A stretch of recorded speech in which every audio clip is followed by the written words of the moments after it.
Hi, I'm Lance Lambert. Thanks for tuning in to the Vintage Vehicle Show. We are in Tukwila, Washington at the Pipkin Auto Collection, better known to Mario and Valerie, the owners, as the Bat Cave. Pretty cool facility, a lot of great cars in here. You're going to find out about those cars and you're going to meet the two people that own this collection right now. Come on in. And you'll have to exclude Mario here. He's on a little bit of a cart. He had an issue with his ankle recently, and now he gets to scoot this car around for a while. So very cool. I've known you guys for several years now, and you keep showing up at car shows with cool cars, and oh, they got another one. Oh, they got another one. Oh, they got another one. So tell us how this came about. Well, this particular collection actually started in 1984. One of the cars, the black Porsche that you see, I got in 1984, then had kids and everything went quiet for a while. About 2003, got a classic car to see what it was all about. And from there, it's been all uphill, not downhill. And probably been adding a car one every year since then. And Valerie, you're in this just as much as Mario is. Yeah, I love cars. I love the 50s. Those are my favorites.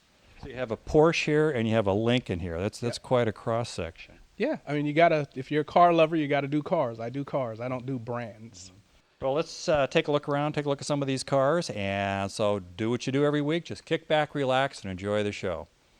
Lots of convertibles in here, a lot of really flashy convertibles in here. This kind of as it's not the flashiest in here, but it's definitely an eye catcher and maybe the biggest car in the collection.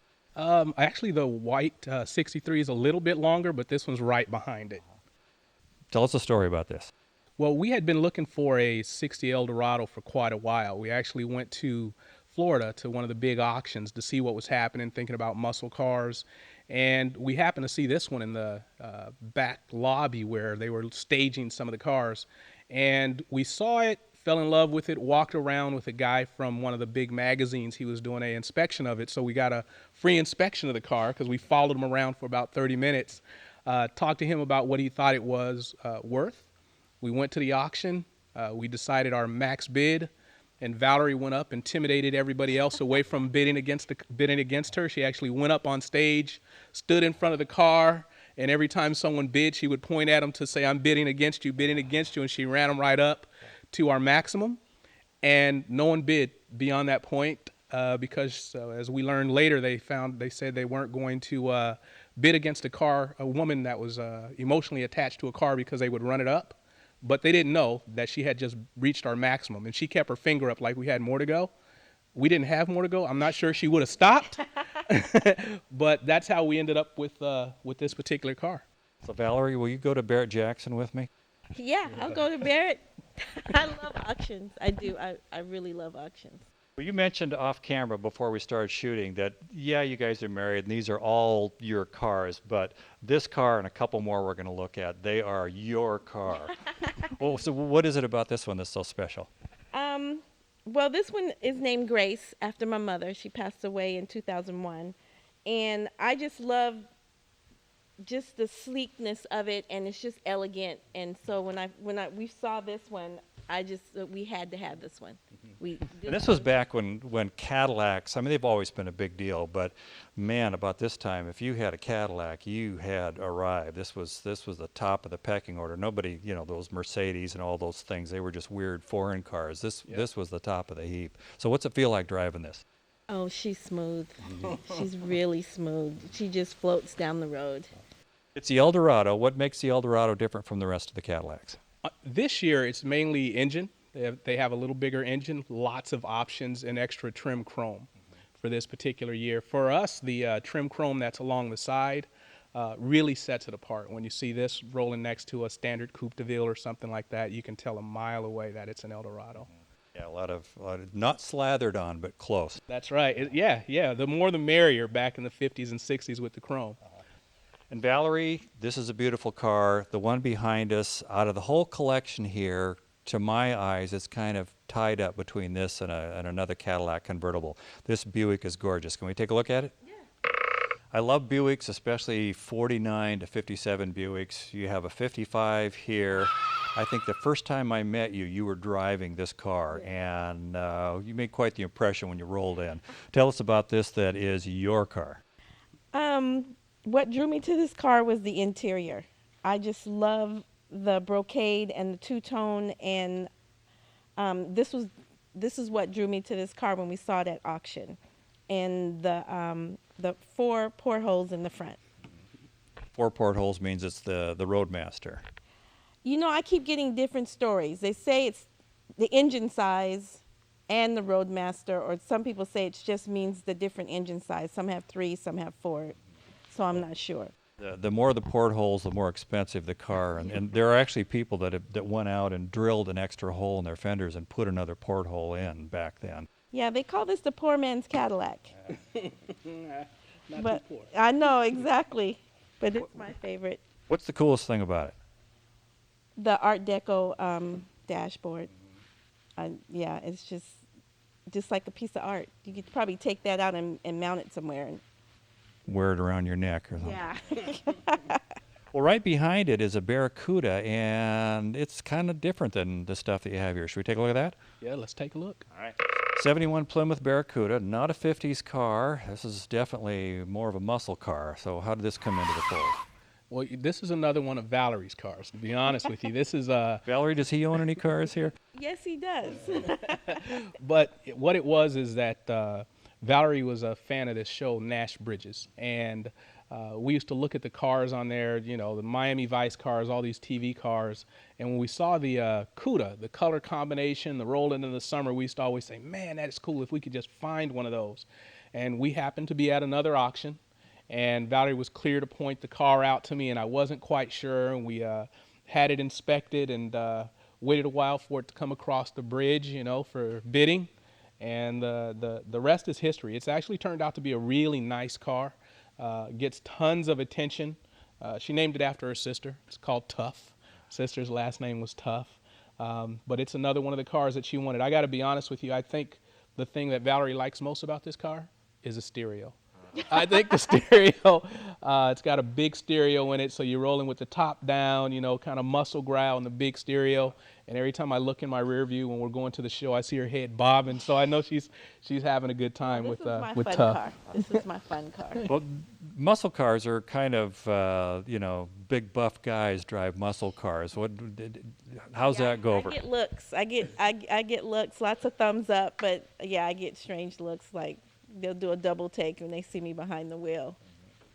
Most of the cars that are in here, they were in the condition that they are when you got them, or have you had a lot of work done to them? There are a few that we had, you know, quite a bit of work done to, but this one and some of the other ones we bought like they are. The only things that we've done is just polished them up, you know, took them to the next level, pampered them a little bit, took them to the shop, tightened everything up, and then drove them. All right. These have been your cars that we've looked at so far. Which car of Mario's do you like the best? I like Tux Eldo. The black one? 55 Eldorado. Yes, that's my favorite. Guess what we're going to look at now. 55 Eldorado. This is very cool. This is tied with your Buick as far as being my favorite in the collection here. Tell us about this car. 55 Eldorado has 50,000 original miles on it. It's actually a pretty interesting story. We watched it for about 2 months while it was in first DuPont registry and then Auto Trader, and then I happened to see it in Hemmings. So we followed the car around, probably a little over a year, and watched it go from completely unrealistic price to a pretty dang good price. And we chased it at the pretty dang good price and brought it back to Seattle. I was chasing a 50s bubbly style convertible Harley Earl, it had to be, and this is the one that I picked. It looks like Harley should be on one side of the front seat and Elvis on the other side here. Yeah, that'd be cool. I'd prefer to follow Harley, man. That guy was a genius at, you know, the car thing, and I love his design. A lot of the cars in this collection are actually Harley Earl cars. 55 and 56 were kind of magic years as far as technology. They really started getting to be nice cars to drive about 55, not so crude. So what's it like driving this, or does he let you? Oh, I've driven it. Real careful, but I think this one drives the best out of all the cars in the collection, other the luxury cars. This one drives the best. It really does. You don't. It's like it drives by itself. You just hold the wheel and it just takes you. Your 63 Cadillac convertible, I don't mean any insult in this, but this definitely kind of, the Luxo barge term or whatever. I mean, they're so enormous in size and so luxurious. Is that one of is it the design of the cars or the driving the big giant pillow? What is it that appeals about these? I grew up at a time when this is what was going on, and it reminds me of the times my father would come get me from elementary school. I love the ride. I love the, kind of low and slow of it, and when you add the beautiful design, it's all good. That's the combination I seek. I can see you with a scarf that's flowing in the breeze on this as you're going down the road. We love Cadillacs. I mean, I think out of all of them, the Cadillac brand is the one that we love. And if I could collect all of them, I would. I would get one from every year. Right up to today, or is there a certain year you like them to 75 or a cutoff? My cutoff would be 65. That was my 65 would be my cutoff. That's a good year. That's a great year to graduate from high school, by the way. I don't know why I say that, but Luxo barges, muscle car over there, some other ones we're going to get to, but back here in the corner you have this little foreign guy sitting there. Can we take a look at that? Yes, it's one of my favorites. All right. 1972 Porsche. So you were telling me a little bit off camera the story on this. Kind of interesting. How did this come into your fold? Always loved Porsches, and I happened to be at a spot that was specializing in selling Porsches. Saw this, looked around it, had no idea what it really was. A woman came up to me and asked me how much I wanted to pay for it. I told her how much money I had. I stretched the truth a little bit. And the bottom line is she told me, oh, if you come down tomorrow with that amount of money, you could have the car.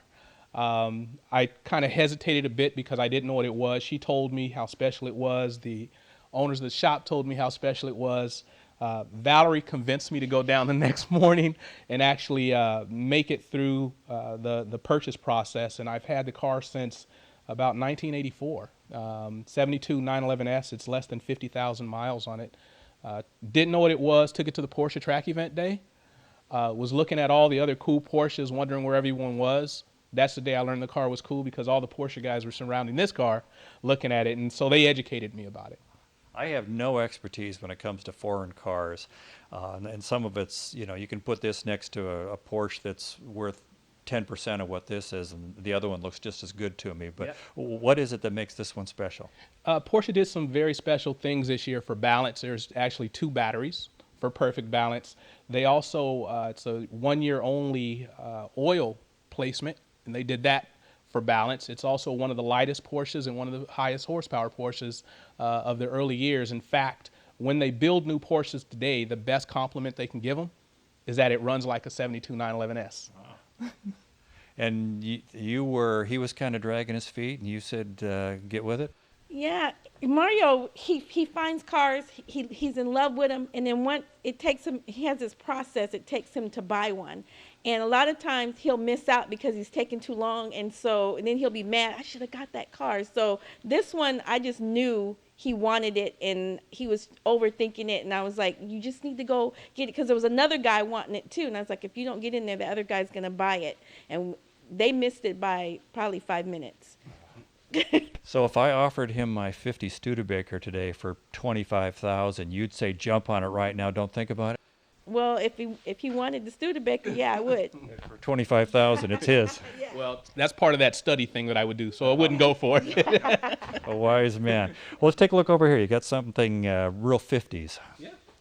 Pretty much everybody loves Tri-5 Chevrolets. You have a 56 here. I've had the honor of handing you a trophy or two through the windows of this at various car shows. Kind of a mild custom. Tell us about this. This is it's a really nice custom. It actually has shaved. It's got airbags, ZZ4 motor, beautiful color combination, custom interior.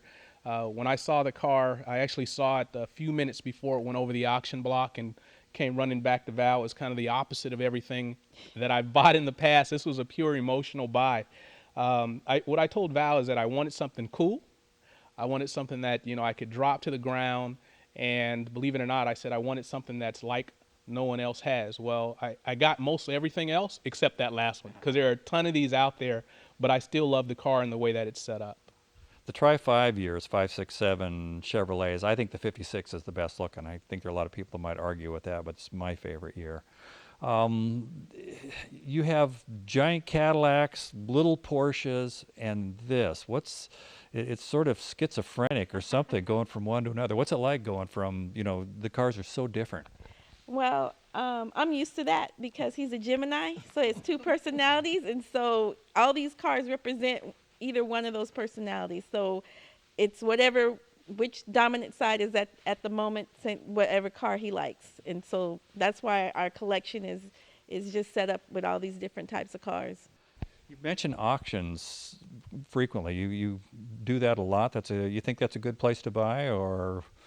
I mean, I watch television. There's some people paying some big money for those cars. Yeah, there are, and they go at the prime time. We usually go off prime time, off camera, when all the big guys with the big money and the big attitudes and big egos aren't in the room, and you can actually do pretty good. Now if you go at the prime time, you're gonna get into some bidding wars. We can safely say none of our cars, except that blue Victoria blue, the Roadmaster, all of them were bought off prime time, and we did pretty well. They all came back praised a lot more than we bought them for. 78 Lincoln. I am noticing in the car scene nationwide, I'm seeing it in magazines, I'm seeing it locally, all of a sudden these great big, almost 19-foot long things are starting to pop up. They're starting to show up at car shows, and some of them are customized. I think John DeAgostino redid one of these, and maybe he helped get that started. But tell us about this one. 1978 Lincoln Mark V Diamond Jubilee Edition. So it wins the contest for the longest name and probably almost the longest length of the cars that are here. I actually have always liked these. Hadn't found one that met my criteria, or either I was spending my money on the other ones, and ran across this one and just had to have it. The Diamond Jubilee is actually a pretty special series for Lincoln. First time they went over $20,000 back in the day, almost twice as much as a normal Lincoln. I got it because I love the ride. I love the ride. I love the look. And I also think it's about time for these to start popping. I love these cars. Do you predict anything out there? Is there something that the viewer should be watching that's going to be worth some money here pretty quick? I don't know. I love so many cars, man. I always think they're all going to do well at some point because they have something special. My main focus is still the 50s. I love the 50s Cadillacs. I love the 50s design, the chrome. I don't think anything is as elegant or as unique as the 50s and some of the early 60 cars. Valerie, the 78 Lincoln or something else? What do you like? I would have to do this one. Yeah. The 60 Eldorado. How's this feel compared to driving that or driving your Buick? This one's a lot smoother than my Buick. My Buick's a little stiff. This one's a lot smoother. So this one drives better. Of course, this was the Cadillac and Lincoln were bumping heads for decades. How's this drive compared to the Cadillacs, to one of the newer Cadillacs? This one drives better. I think when we were reading in the articles, this year Lincoln did better than the same year Cadillac, and it was the design was better and the ride is better. So that's why we picked this year of the Lincoln, because this one was a nicer car. So if somebody has a 78 Cadillac out there that's watching right now and heard you say that, you think the phone's going to ring? They're going to argue with you? They may, but it's all, what you like. So. Well, you made reference to this being kind of late on the scene. You have a muscle car in the back that they're very popular now, but it took a while for people to accept the fact that Buick muscle car, is that possible? Let's go look at that. Love to.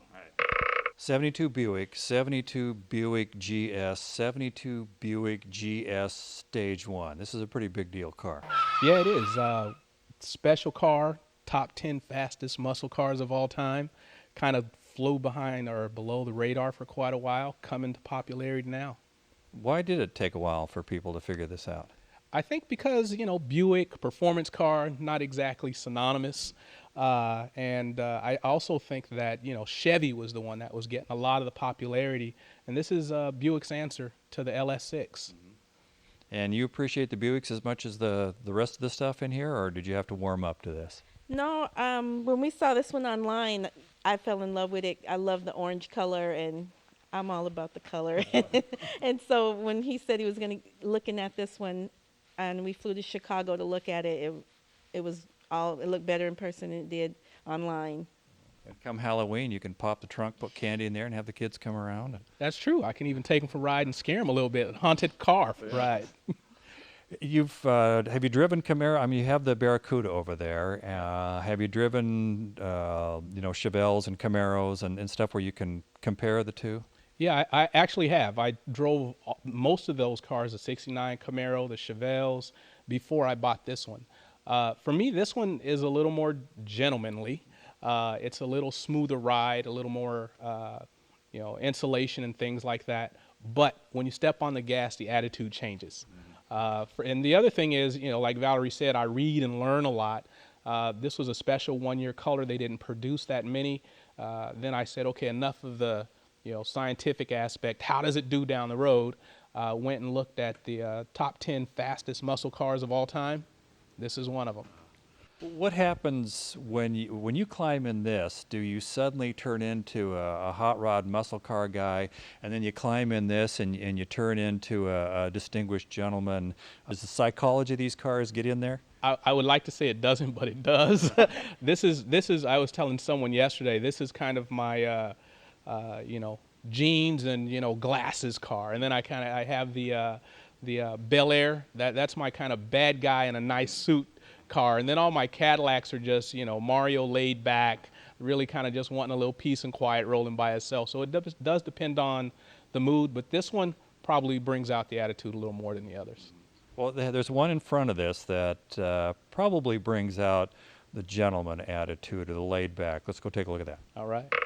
Cranberry, is this what you would call this color? What do we got going on here? Yeah, it's a cranberry fire mist actually, and it's a custom color from I think a 74, 75 Eldorado, somewhere around there, with a couple of drips of black. Painted it, turned out beautiful, exactly like we were hoping it would, in contrast with the white interior. And it's a 71 Eldorado, right? It's a 71 Eldorado, yep. When you come out here, and I mean, I would imagine walking through that door, on a Friday night when you've got the weekend ahead of you and it's all dark in here except for a little bit of neon, and you flip that light and you look across this room. That must feel pretty cool. Yeah, it does. It feels really good. Just looking at all of our babies in here, and that's how I feel about them. And each car has its own name and for a reason, and they have their personalities, and I get to hang out with him, so I love it. My collection consists of one car, but Very cool car. oh, thank you. But I can walk into my garage and the neon is bouncing off the car, and they're not adoring people around to tell me it's a great car. It's just me and the car, and the love is there. It's not about the ego trip of the car. It's the appreciation of the beauty of the car. What kind of emotions do you guys come up with in here? Yeah, well, Lance, I don't know if you know, but I'm an artist, and so I actually come in. I love taking photographs. I love looking at the lights, hitting the car. So it's all it's a bit of a good experience for me, nice and relaxing. I actually walk through and wipe them down, even though they're clean already, So it's just kind of the experience of touching the cars, looking at the lights, and knowing one day the sun will come up and I'll be able to drive them. And you teamed up with somebody that's every bit as appreciative of all this as you, Valerie. So that's very cool. Yeah, it's really cool because we get to share this hobby, and this is our time together, and we get to hang out outside of the kids and work and anything else, and we can just hang out with the cars. And then all summer long, I'm stuck to him like glue at the car shows, so it's fun. You are. I see you guys together at all the shows. Thank you very much for letting us come in and see your collection today. It's very impressive. You guys are a great representation of the car hobby and what couples can get in this. It's not just a guy thing or a girl thing. It's really cool. So thank you very much for having us out today. Thank you. And thank you very much for watching the show. We really appreciate it. If you weren't watching that show, we wouldn't have a show. There'd be nobody out there. So we appreciate that. Thank you very much, and we'll see you again next time. Till then, bye-bye.